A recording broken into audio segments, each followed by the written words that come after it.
And Dr. Reyes here, Tubby Doc with the Weight Control Medicine channel. I want to give you some hints about how to get labs done.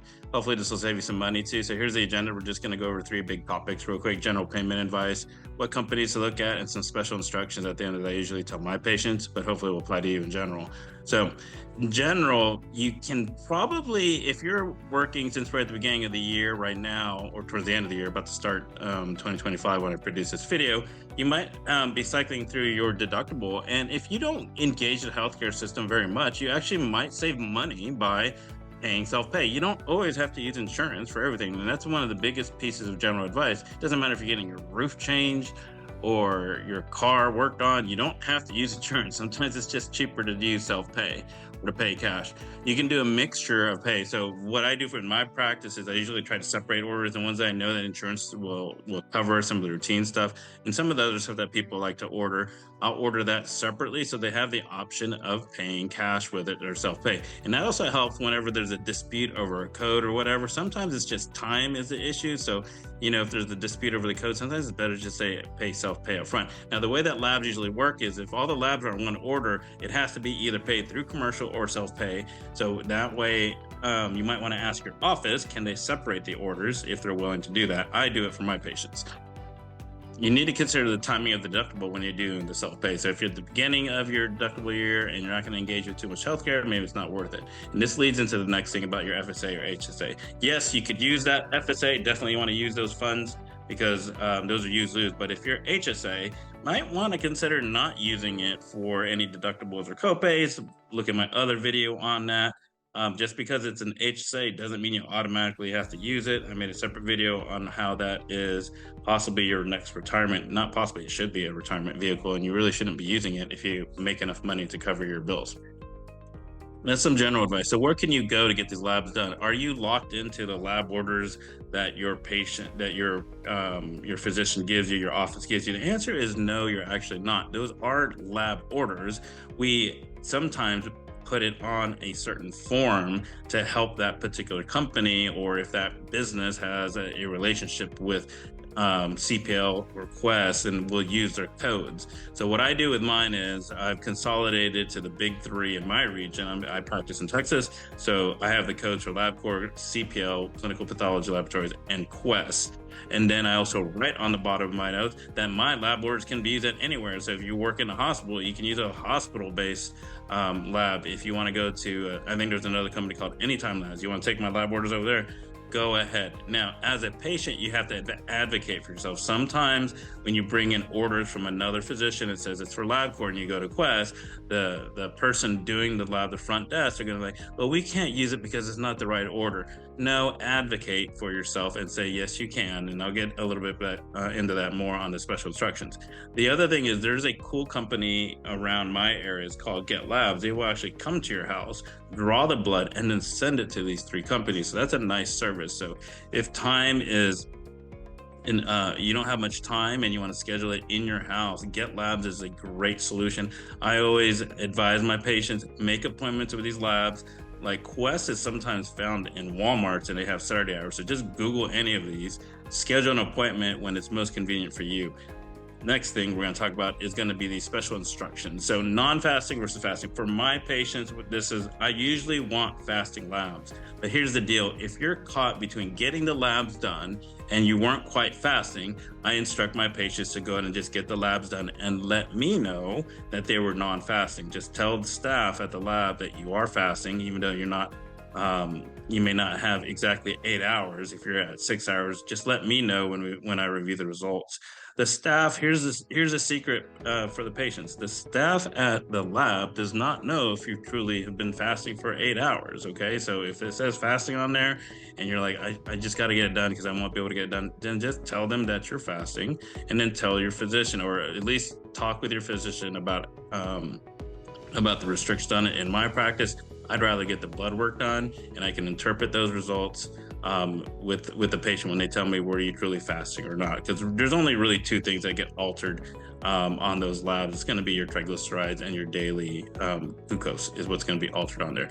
I would instruct my patients, please, please, please, please be well hydrated. The fasting refers to food and not fluids. I want you basically being clear or light yellow. That way I have a good picture of your kidney. So be well hydrated whenever you get these labs done.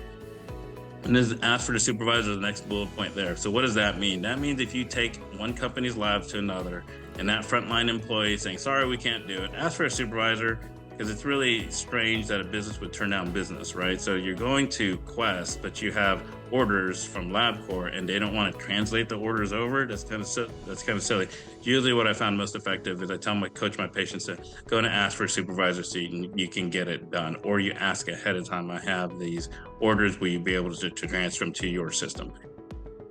The other thing is if you're seeing multiple specialties and you've got orders from oncology, from your primary care, from nephrology, consolidate them all together.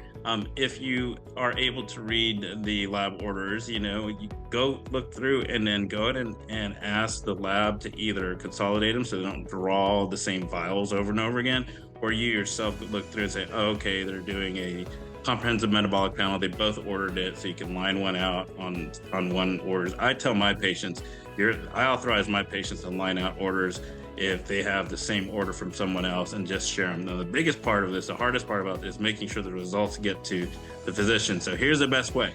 Even though you can tell LabCorp, whatever company, CPL, you can tell them, please CC every single physician here. They're not going to do it.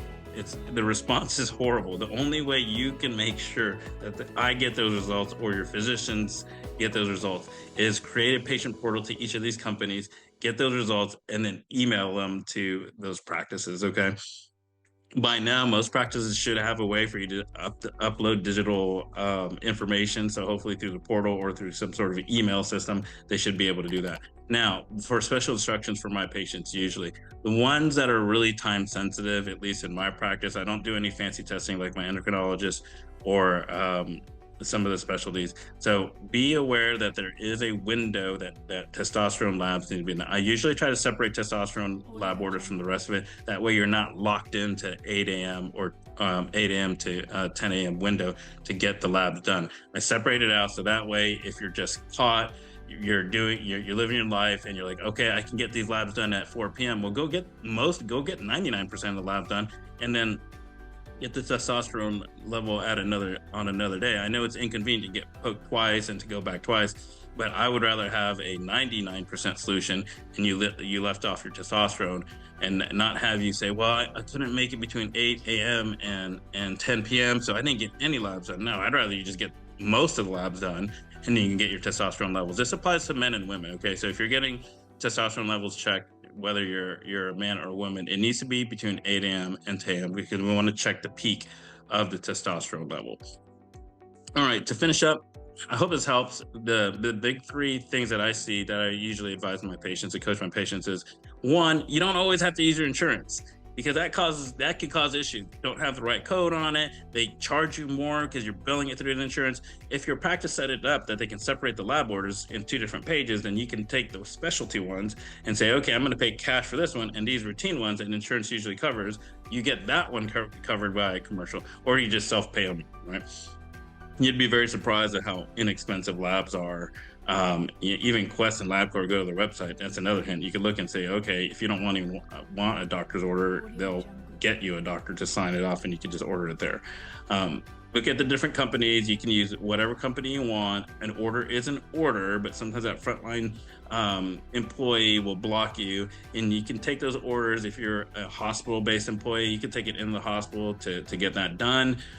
They might have different policies, but they are orders, which is kind of silly that they would block that. But there are companies, I won't name which hospital system tends to do that in my area. We had to write special instructions just to get that done. The special instructions is making sure that the fasting and non-fasting. Remember, fasting refers to food. Ideally, you would fast between 8 to 10 hours and not go longer than that. But I tell you, in my practice, for my patients, if it's a decision between getting the labs done and fasting, and you're not exactly fasting right, I just say, go get the labs done, tell the staff that you're fasting so we get those results, and then just tell me and I'll be able to interpret that. And then remember the rule about testosterone, that there is a window between 8 a.m. and 10 a.m. when that needs to be done. And hopefully the practice sets you up. I try to separate those testosterone orders so that way they're separate like that. Hope that helps. I'll see you at the next video. If you found this helpful, please click the like and subscribe.